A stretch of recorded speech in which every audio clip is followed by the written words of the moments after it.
Assalamualaikum warahmatullahi wabarakatuh. Waalaikumsalam warahmatullahi wabarakatuh.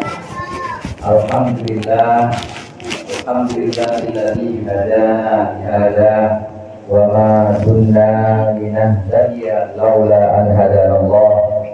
Asyhadu an la ilaha illallah wahdahu la syarika lah wa asyhadu anna Muhammadan abduhu wa rasuluh.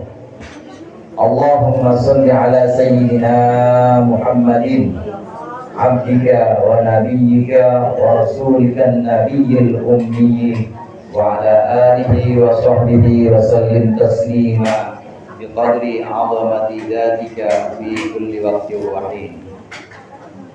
Wa qala Allah ta'ala wa huwa asdaqul qa'ilin la in syakartum la azidannakum wa la in kafartum inna 'adzabi lasyadid. Wa qala Rasulullah sallallahu alaihi wasallam kullu mauludin murtahinun ala aqiqatihi. Para alim, para ulama, para hujjaj, segenap guru, para ustadzah, kiai, segenap tamu undangan wabil khusus yang mengundang kita pada pagi hari ini, Bapak Ahmad Satori, ibu-ibu jamaah Majlis Tasyakur, baik yang datang dari jauh Kebayoran dan sekitarnya maupun yang ada di kawasan Ceger Regensi. Ada regensinya di sini, Mas.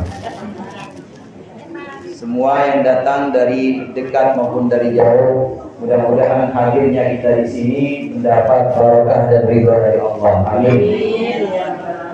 Kita hadir pada pagi hari ini dalam rangka mendoakan Ananda Akhtar Muhammad Khalid yang insya Allah pada pagi hari ini akan dicukur rambutnya.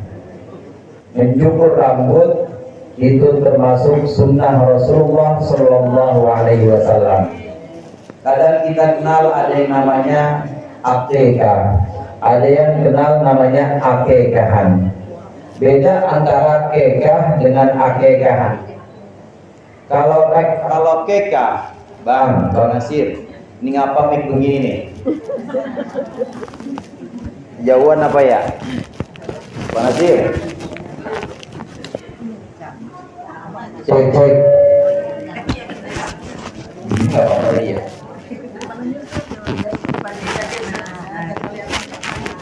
Beda antara akekah dengan akekahan.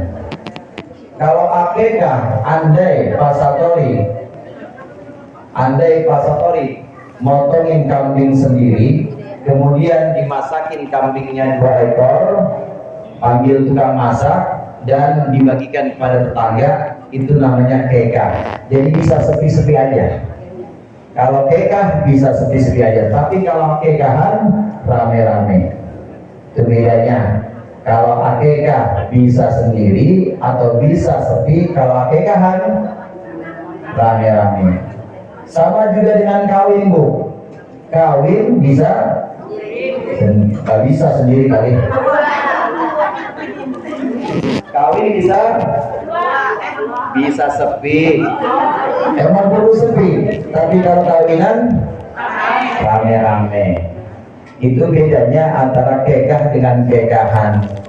Akekah ini adalah sunnah Rasulullah Sallallahu Alaihi Wasallam, di mana Rasulullah mengakekahkan putra-putranya. Demikian juga cucu beliau Sayyidina Hasan dengan Sayyidina Husain dengan kambing yang disembelih, kemudian dimasak dalam keadaan matang, dibagikan kepada tetangga.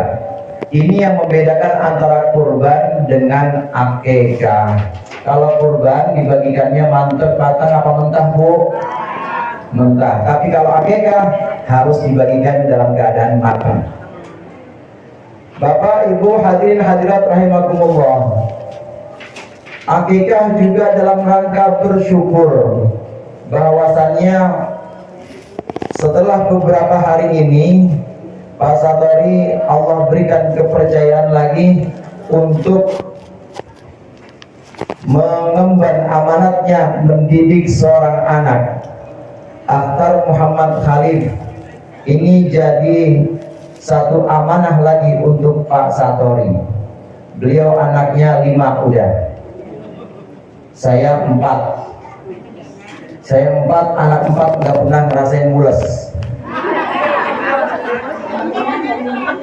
Semuanya istri saya ada tuh. Pak Ahmad Satori lebih banyak lagi, anak beliau 5. Ini tandanya beliau sudah diberikan amanat lagi oleh Allah, dipercaya untuk mengurus Ananda Akhtar supaya nanti besar menjadi anak yang soleh, berguna untuk nusa dan bangsa serta agamanya. Amin. Bersyukur, dalam rangka syukur diberikan amanat, maka dipanggillah kita di sini untuk sama-sama mendoakan dan juga sama-sama nanti makan-makan, pulang bawa berkat insya Allah. Kalau mau bersyukur, kata Allah Subhanahu wa Ta'ala, la in syakartum la azidannakum. Kalau kalian mau bersyukur, kami akan tambahkan, kata Allah. Kita bersyukur atas karunia anak baru usia 40 hari kurang lebih, Habib. Baru 40 hari. Bersyukur 40 hari masih dalam keadaan sehat, terus masih bertambah lagi kecerdasannya sampai 40 hari terus bersyukur. Insya Allah nanti 2 bulan, 3 bulan dan seterusnya Allah tambahin lagi nikmatnya. Amin. Kenapa Allah tambahkan? Karena bersyukur. Kuncinya Bu, kuncinya Pak, kalau kita mau nikmat kita nggak hilang dari diri kita, kalau kita mau nikmat kita tidak dicabut oleh Allah, kuncinya adalah bersyukur atas nikmat itu. Tapi kalau kita kufur, tidak bersyukur atas nikmat itu, maka siap-siap Allah pasti akan cabut nikmat itu. Ada bocah dibeliin HP, ini HP-nya tidak digunakan untuk sesuatu yang diridhoi oleh orang tuanya. HP yang dibeliin sama bapaknya bukan buat belajar, bukan buat cari situs-situs yang memang terkait dengan pelajaran yang bermanfaat, bukan, tapi HP buat dilemparin ke bapaknya, disambit bapaknya. Kira-kira itu HP bakal dicabut apa enggak, Bu? Diambil lagi nggak tuh sama orang tua HP-nya? Diambil lagi. Demikian juga kita, ketika kita tidak bersyukur atas nikmat-nikmat Allah, dikasih nikmat mata tapi dipakai bukan untuk yang Allah ridhoi, dikasih nikmat tangan tapi tidak diberikan, tidak digunakan untuk yang Allah ridhoi, maka siap-siap akan Allah cabut nikmat itu. Nauzubillah tsumma nauzubillah. Dalam rangka bersyukur ini, mensyukuri akan kelahiran Ananda Akhtar, maka Pak Ahmad Satori Abi ini insya Allah akan Allah tambahkan lagi keberkahan, akan Allah tambahkan lagi nikmat-nikmat, Allah tambahkan lagi terutama kesehatan dan juga nikmat yang ada pada Ananda Akhtar. Ini yang pertama dalam rangka syukur akikah biasa kita laksanakan. Kemudian yang kedua, akikah itu juga dalam rangka idharul bisyar. Idharul bisyar artinya untuk mengumumkan kebahagiaan, biar orang pada tahu, Pak, kalau kita itu lagi bahagia. Kalau kita lagi senang, lagi girang, maka cakepnya, sunnahnya kita tunjukkan itu kepada orang-orang supaya orang tahu kalau kita lagi bahagia. Orang nikah tunjukin dengan walimatul urs. Orang baru sampai dari haji ditunjukin dengan walimatul safar. Orang baru nyunatin anak ditunjukin dengan walimatul ahdar. Walimatul kita namanya walimatul ahdar, ditunjukin dengan itu. Ini dalam rangka menunjukkan kegembiraan, bahagia Allah sudah memberikan nikmat kepada kita. Akekahan ini menunjukkan bahwa Pak Ahmad Satori dan kita semua keluarga, kita semuanya ini sedang berbahagia bahwa kita menerima nikmat Allah. Kalau lagi punya nikmat maka hendaklah dimunculkan. Wa amma bi ni'mati rabbika fahaddits. Ini yang namanya tahadduts bin nikmah, menceritakan nikmat atau kebahagiaan. Ceritanya bisa cerita lisan, ceritanya bisa cerita dengan ngundang-ngundang orang, biar orang tahu kalau kita ini lagi bahagia. Ibu setuju nggak kalau lagi bahagia kudu cerita-cerita? Setuju nggak Bu kalau lagi girang kudu bercerita? Setuju nggak? Setuju. Kalau habis dapat gusuran jangan diem-diem aja. Bagi-bagi. Kadang ada orang baru dapat gusuran jalannya pura-pura lemes. Ada nggak orangnya? Baru dapat bayar kontrakan rokok 4 pintu, tapi kalau depan orang kayaknya ada aja penyakitnya. Supaya orang kalian utang, nggak boleh yang begitu. Kalau bisa, meskipun kita utangnya banyak, meskipun kita lagi dirundung kesulitan, kalau bisa jangan dimunculin, jangan ditampakin sama orang lain. Biarin aja yang tahu, biar kita sendiri dengan Allah Subhanahu wa Ta'ala. Wa idza tusibka khasasatun fatajammali. Kalau kita sedang terkena musibah, lagi sulit, hati kita lagi tidak senang, lagi kurang bahagia, jangan munculkan kepada orang lain, cukup kita curhatnya kepada Allah saja. Kepada siapa Bu? Kepada Allah. Akikah ini dalam rangka menunjukkan rasa bahagia, gembira, girang, dan orang-orang juga harus tahu kalau kita lagi girang, lagi bahagia. Yang ketiga akikah, ibu-ibu, ini dalam rangka idharun nasab. Idharun nasab itu artinya memberitahukan, mengumumkan keturunan. Kalau sudah dikekah seperti ini ananda akhtar, maka orang-orang jadi tahu di rumah ini ada bayi baru. Ada bayi baru. Jadi kalau malam tetangganya suka dengar nangis, ya harap maklum aja dan gak usah takut, itu manusia juga. Yang nangis itu bukan punting, tapi bayi. Selain itu nanti ananda akhtar sudah besar, kemudian main keliling ceger, kadang-kadang dia main di harmoni, kadang main ke tanwirul afkar, kadang-kadang ngobrol-ngobrol layangan, ada di bulak wareng. Jauh banget di mainnya. Orang pada tahu lah siapa itu bocah. Bocah kelang amat. Siapa itu bocah? Oh, anaknya Pak Satori. Lah Pak kenal? Dulu gua datang kekahnya.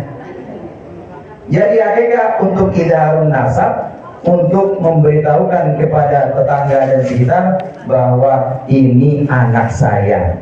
Sah, anak saya, anak Pak Satori, kata Pak Satori, anak saya dengan istri saya yaitu Ibu Ayudia Utami. Sehingga tidak timbul fitnah dan juga tidak timbul omongan-omongan. Tahu kalau yang namanya anaknya Pak Satori pasti tahu, pasti jadi orang nanti. Bapaknya orang, ibunya orang, anaknya ikut rumah lemper. Idharun nasab untuk mengumumkan atau untuk memberitahukan nasab atau keturunan kita, keturunan anak kita, ini adalah anak kita, ananda akhtar. Yang ketiga, kemudian yang keempat, Rasulullah SAW bersabda, kullu mauludin murtahinun ala aqiqati. Setiap bayi ini tergadaikan sampai dia diakekah. Istilah tergadaikan di sini semacam sesuatu yang sebenarnya memang sudah dititipkan kepada kita, seolah itu jadi milik kita, tapi kita belum punya sepenuhnya, masih tergadai. Jadi kalau dibilang punya atau dibilang milik kita, belum full, masih ada yang belum ditebus.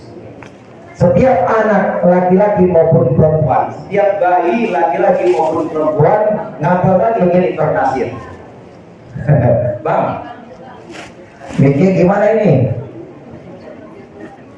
Setiap anak laki-laki, perempuan, setiap anak bayi perempuan maupun laki-laki ini masih tergadaikan dengan akikahnya, belum benar-benar sempurna sampai dia diakikahkan. Sebagian ulama mengatakan maksud seorang bayi laki maupun perempuan ini masih tergadaikan hingga dia nikah.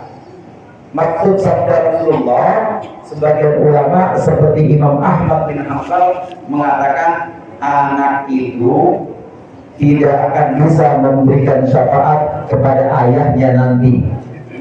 Nanti kalau di surga atau nanti kalau di akhirat, ayahnya butuh pertolongan kepada anak itu. Kullu mauludin murtahinun ala aqiqati, kata Rasulullah. Setiap anak yang dilahirkan ini statusnya masih tergadaikan hingga dia dikekah, dipotongin kambing. Kalau laki berapa, Bu? 2. Kalau perempuan 1. Statusnya masih gade, masih belum full milik dia, masih ada tanggungan yang belum dilaksanakan orang tua. Sebagian ulama menjelaskan sabda Rasulullah ini dengan satu pendapat, bahwasannya kebaikan-kebaikan yang harusnya ada untuk anak ini bisa sifatnya belum sempurna, belum full.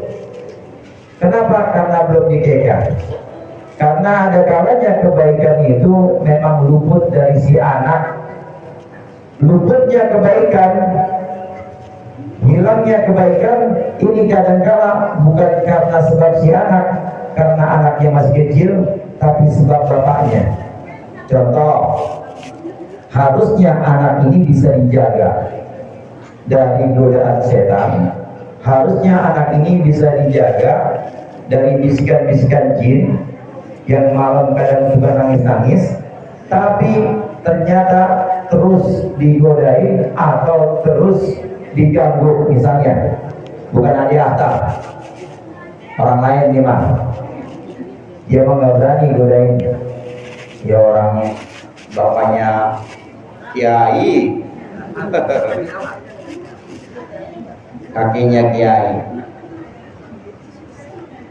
Harusnya tidak tergoda atau tidak digoda oleh jin, tapi karena waktu dia proses penciptaannya, ketika orang tuanya bapak sama ibunya, ketika bapak sama ibunya ini melakukan hubungan, maaf, kagak baca bismillah. Kalau nggak baca bismillah, maka anak itu masih rentan kena gangguan jin. Entar kalau udah gede juga rada susah. Kenapa? Bikinnya sih kalau bismillah. Emang itu salah siapa? Salah anak bukan. Salah orang tuanya. Ada kebaikan-kebaikan yang kadang-kala luput, harusnya itu didapat si anak. Dia terjaga dari jin, dari godaan-godaan setan, tapi gara-gara bapak sama ibunya lupa waktu bikin, akhirnya dia tidak terjaga. Ini namanya kebaikan yang luput, kebaikan yang tidak didapat oleh anak, bukan salah si anak. Nah, kebaikan yang luput seperti ini bisa ditambah dan bisa disempurnakan dengan kebaikan berikutnya, yaitu dengan akikah. Insya Allah, kalau dua orang tua, seorang ibu dan bapak ini lupa baca bismillah waktu bikinnya, kan kita nggak tahu bikinnya yang kapan, yang malam apa. yang jadinya yang mana kan nggak tahu. Kalau toh lupa, insya Allah ini bisa di cover atau ditutupi dengan akekah. Jadi setelah akekah, yang tadinya malam pertama, malam kedua nangis saja, insya Allah setelah akekah itu sudah bebas dari gangguan-gangguan itu. Ini yang dimaksud kullu mauludin murtahinun ala aqiqati. Setiap anak yang lahir ini masih tergadaikan oleh akikahnya hingga dia diakikahkan.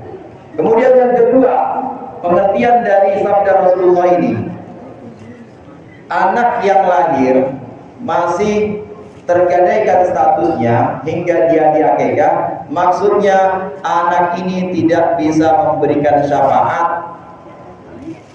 Anak ini ketika dimintai syafaatnya nanti di akhirat oleh orang tuanya, maka tidak akan bisa memberikan syafaat. Anaknya sudah di surga, bapaknya masih ngantri di timbangan Yaumil Mizan, lagi di audit namanya OJK lagi di audit. Kemudian minta syafaat, anaknya udah di surga duluan, bilang kepada anaknya, wahai nak, ini bapak, tolongin bapak, bantuin bapak, saya pengen pak bantuin bapak, bukan Abi, bukan bapak ini mah, saya pengen pak bantuin bapak, cuma nggak bisa. Emang kenapa nak nggak bisa? Kan kamu sudah di surga. Bapak belum kekahin saya. Gara-gara belum kekahin, maka yang seharusnya anak bisa mensyafati bapaknya atau ibunya, ini nggak bisa karena belum kekah. Ini maksud dari kullu mauludin murtahinun ala aqibati. Sehingga akikah ini punya banyak manfaat.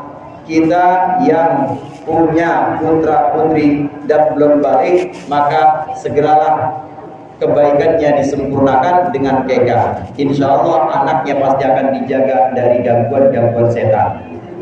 Selain itu nanti juga akan bisa memberikan syafaat untuk orang tuanya. Ini akikah yang punya banyak manfaat. Kemudian yang terakhir, Bapak Ibu hadirin hadirat rahimakumullah, sebenarnya saya masih mau sampai 5:30. Cuma mic-nya ini mic-nya saya nggak kuat, jadi beberekan baik. Teriak-teriak aja. Yang terakhir, ibu-ibu hadirin hadirat rahimakumullah, setiap anak itu punya potensi akal. Semua kita juga punya potensi akal. Imam Ghazali menyebutkan akal itu ada dua macam. Ra'aitul aqla aqlani famatbu'un wa masmu'. Akal itu ada dua macam.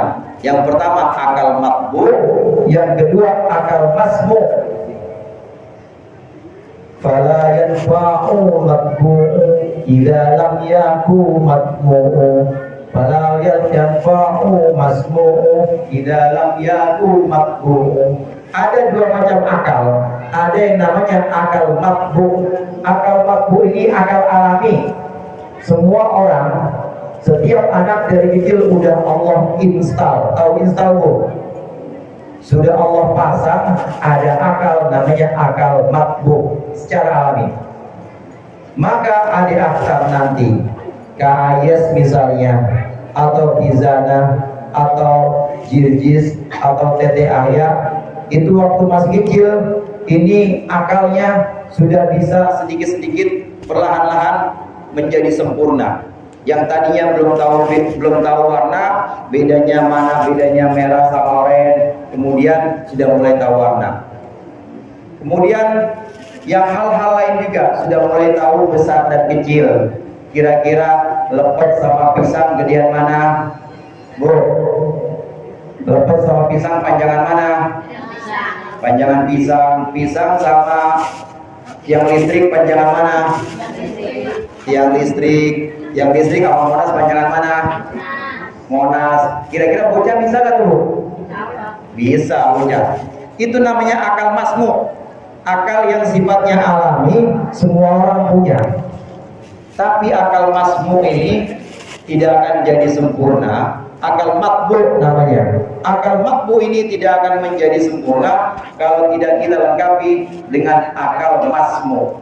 Akal masmu adalah akal yang menerima pelajaran-pelajaran tambahan.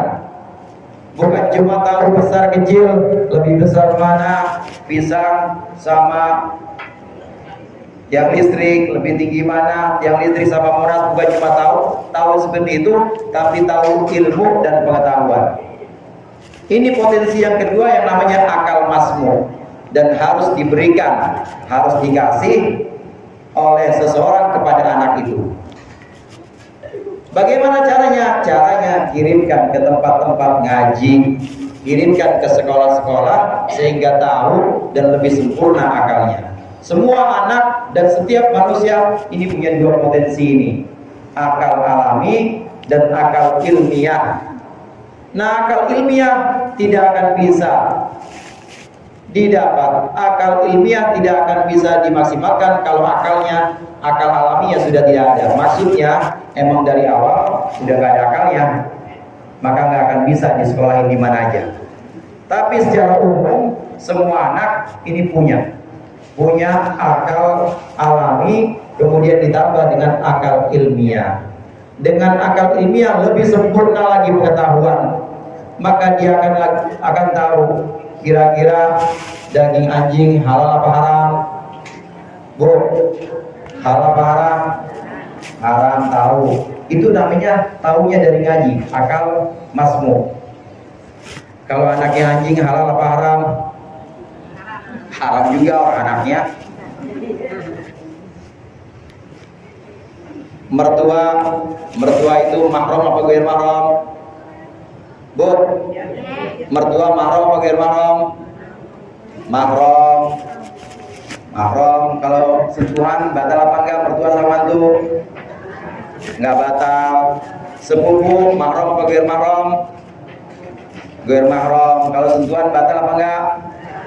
Batal sepupu. Batal. Ipar mahram apa bukan mahram? Bukan mahram. Kalau sentuhan wudhu batal apa enggak? Batal. Itu didapat dengan belajar. Maka seorang anak, akal matbu'nya yang alaminya harus disempurnakan dengan akal masmu, dengan cara disekolahkan, dengan cara dikirim ke pengajian di pondok-pondok pesantren. Semuanya harus seperti itu.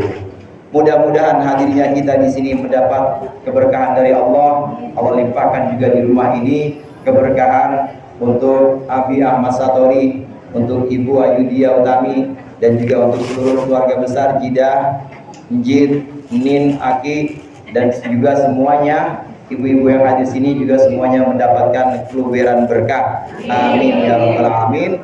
Dan mudah-mudahan Allah jadikan Akhtar Muhammad Khalif anak yang soleh, yang senantiasa membanggakan kedua orang tuanya, bermanfaat untuk agama, nusa dan bangsa. Dikurang yang mohon maaf. Allahumma muwaffiq ila aqwamit thoriq. Assalamualaikum warahmatullahi wabarakatuh.